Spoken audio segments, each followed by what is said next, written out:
Obrigado, deputado. Com a palavra, deputado Vadir Damus. Senhor presidente, senhores componentes da mesa, senhores deputados, membros dessa comissão.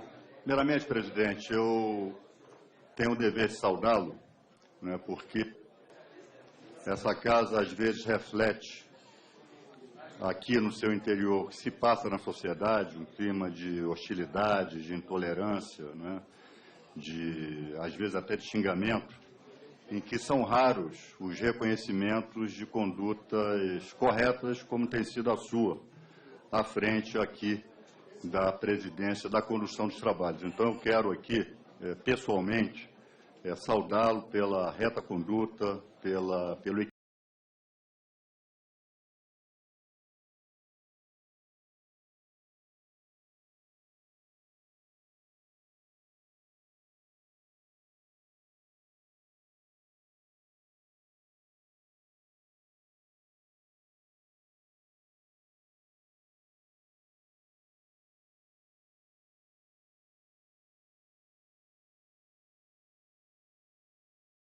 a Constituição, mas torna-se insuficiente distribuir a Constituição se ela não é lida, né, se ela não é debatida corretamente, se ela não é estudada, né, e fica apenas como uma capa de um livro impresso numa gráfica, né, quando o que importa são seus valores, são seus princípios, né, são as suas regras, né, que infelizmente têm sido desrespeitadas diuturnamente, inclusive dentro desta comissão e dentro desta casa.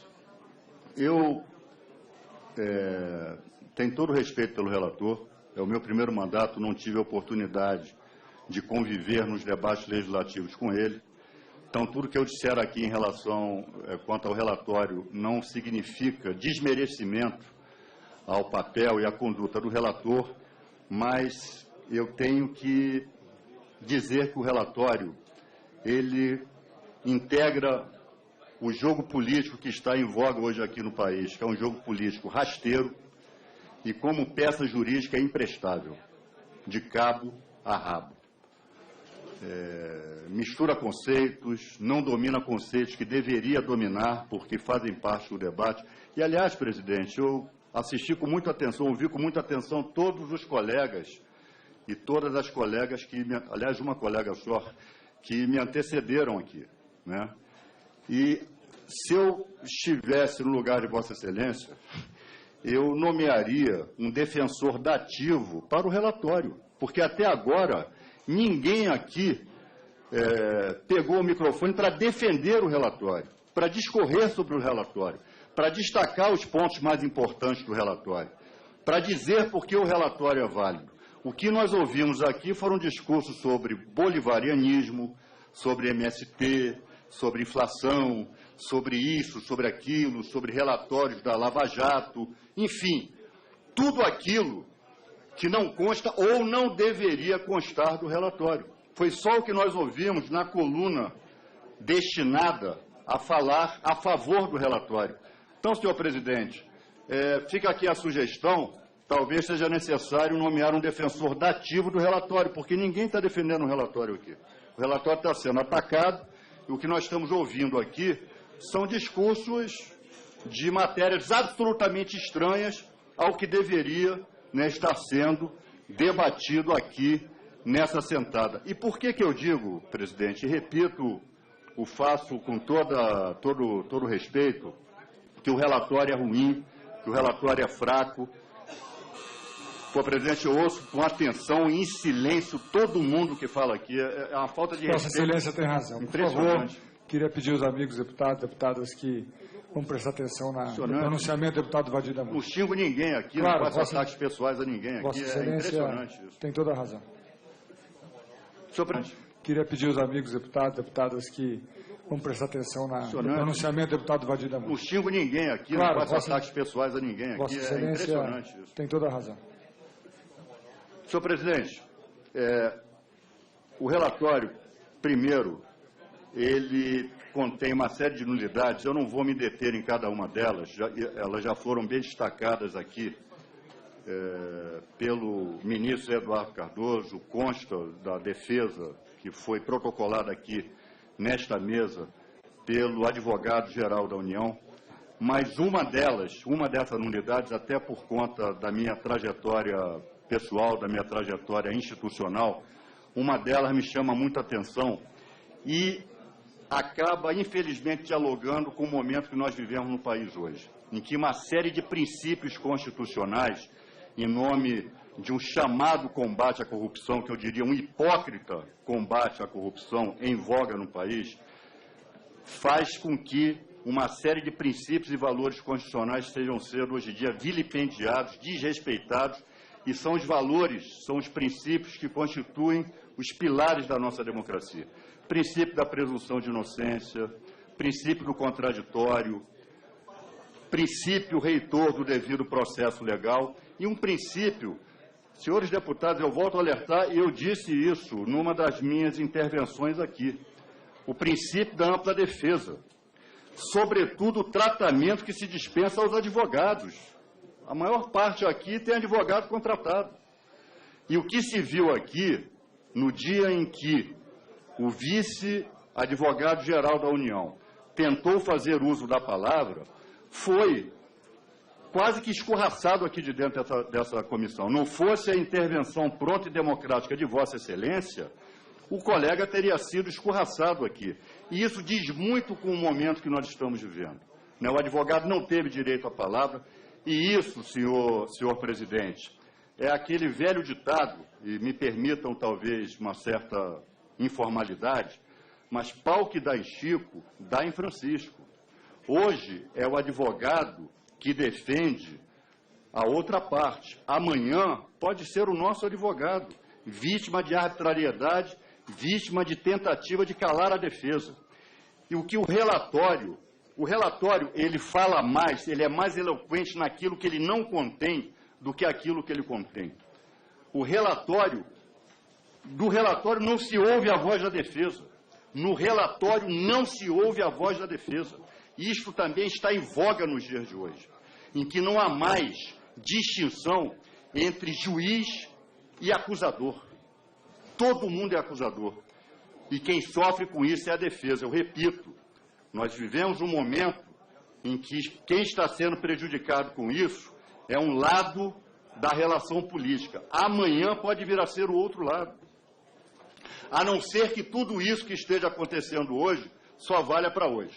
A não ser que nós não estamos construindo uma jurisprudência, estamos construindo uma série de violações, de hostilidades ao texto constitucional, mas que só vale aqui para a presidenta Dilma, só vale para o PT, só vale para o ex-presidente Lula.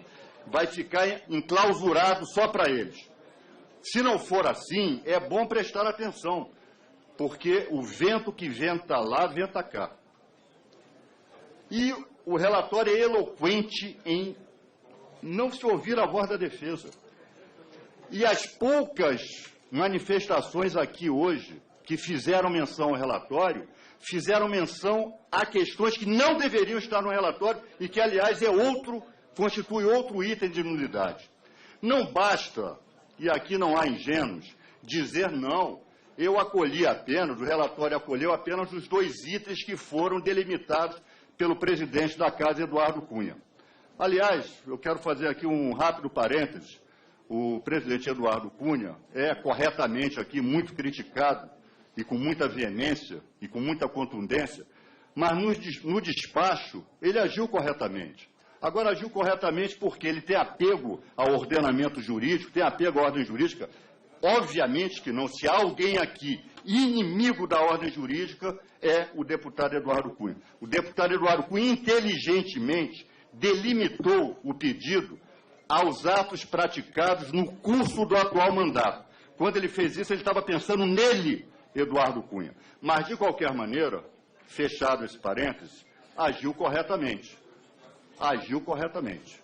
Ao delimitar o pedido naquilo que ele poderia configurar como crime de responsabilidade. Aliás, o pedido como um todo é outro alinhavado, com todo o respeito também, de baboseiras, de inconsistências e do jogo político rasteiro.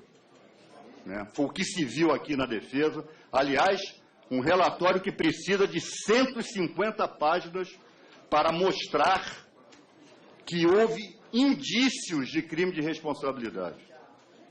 Já que não poderia entrar no mérito, o relator entrou no mérito o tempo todo. O tempo todo. O tempo todo.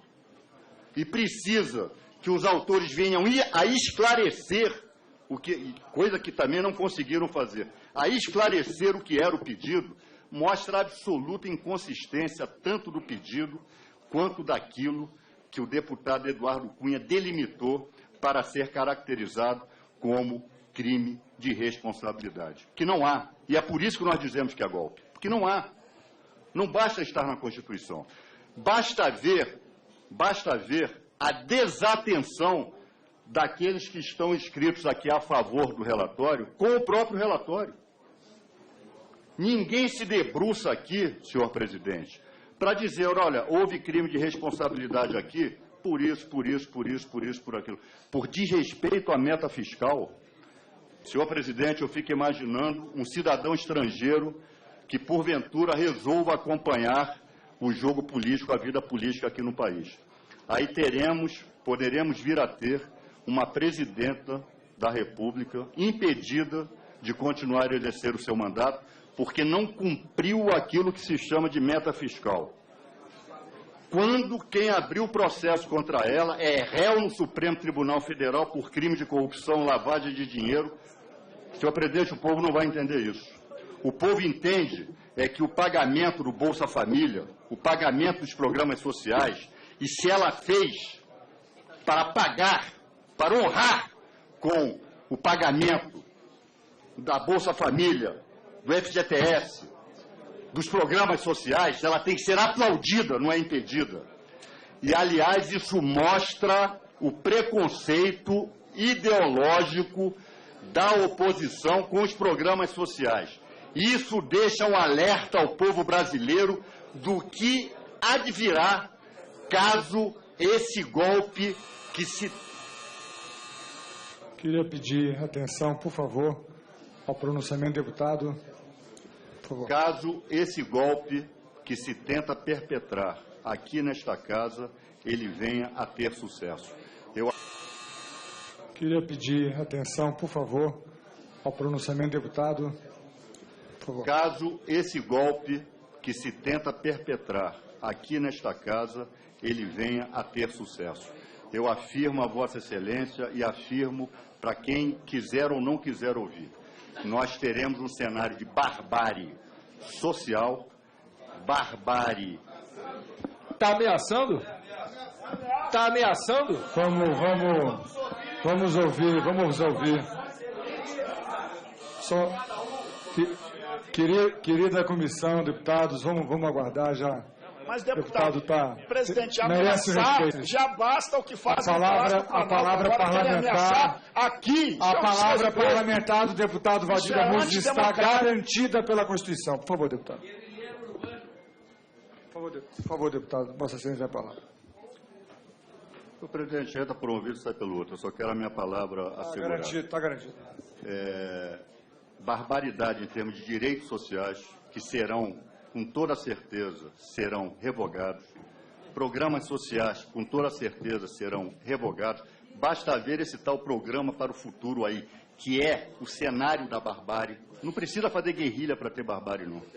Barbárie é o que eles vão implantar aqui, se esse golpe se perpetrar. Então, senhor presidente, o que nós temos, o que o relatório deveria ter apontado, e não conseguiu apontar, e por isso deveria ter opinado pelo arquivamento disso que nós estamos apelidando aqui de denúncia, não houve prática de crime de responsabilidade. Os decretos suplementares que a presidenta editou estão absolutamente autorizados pelo artigo 4º da lei orçamentária. E, aliás, se faz confusão entre lei de responsabilidade fiscal e lei orçamentária, que eu acho que não se deve simplesmente à ignorância jurídica. Acho que isso decorre de má-fé. Confundir conceitos, são conceitos técnicos que muitas vezes o cidadão comum não acompanha e, por isso, esse debate ele deveria ser travado com o rigor que a complexidade desses assuntos exige, e não mediante discursos de bolivarianismo, de inflação, de isto cabe lá no parlamentarismo. No parlamentarismo pode-se afastar o gabinete, pode-se afastar o primeiro-ministro por questionamentos políticos, por causa de crise econômica, porque o governo não agrada mais, porque o governo está impopular. Aqui não pode. E só mais uma questão, presidente, falando das ausências, né, aqui do relatório do deputado Jovair. Deveria ter enfrentado também o fato de que todos os governadores das unidades da federação praticam aquilo de que é acusada a presidenta Dilma. Todos. E não se enfrenta em uma linha do relatório essa questão. Então, no país onde o senhor presidente desta casa, que abriu o processo de impeachment em claro desvio de finalidade, que já é uma nulidade também na sua origem, onde um determinado governo de unidade da federação, a sua alta cúpula, é acusada de promover roubo de merenda, e nós estamos aqui querendo